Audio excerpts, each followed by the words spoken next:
Michael Smerconish is with us now. Michael, good morning.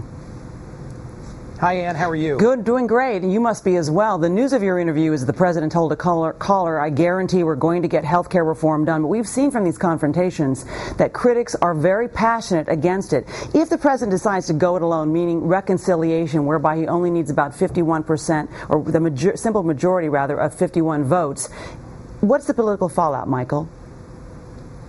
Well, I don't think the White House wants to concede that the nuclear option is the only option that they'll pursue at this juncture. I think, and the president said this to me yesterday on my radio program, is they're still trying to extend the olive branch. I think, Ann, you could probably say that him doing a talk radio program such as my own, although mine is not one of those more conservative shows, but nevertheless doing the outreach through my community of listeners shows that he really wants to build the bridge and really wants to have a big tent approach, if it's possible, to what he's trying to accomplish.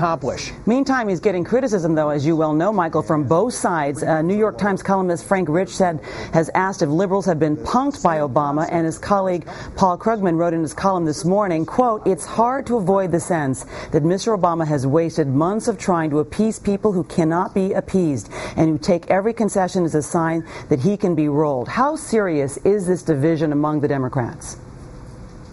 Well, I think to the Democrats it's very important that the public option remain on the table. And the first question that I asked of the president yesterday was whether Secretary Sebelius had misspoken last weekend when she suggested that the public option wasn't necessary. And what you heard him say, and you played a little bit of that cut, was him saying that this was really the media in early August essentially looking for a story. I'm paraphrasing, but he wanted to make the argument, I think, to those Democrats to whom you're referring, that the public option is very much in play. Now, from the other side, from the Republicans and the conservatives, they see the public option as window dressing or something that ultimately will take them to a single payer system. So I also said to the president, how do you respond to the mindset that in the end you want everything? You want the banks, you want the automotive industry, and you want health care. And his point was to say, this didn't begin on my watch. You know, the incursion into the banks, by way of example, that was a leftover from the old administration. And he was very much yesterday trying to say that he wants private enterprise to carry the laboring oar.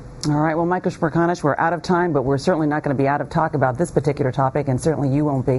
Thank you so much this morning. Thank you.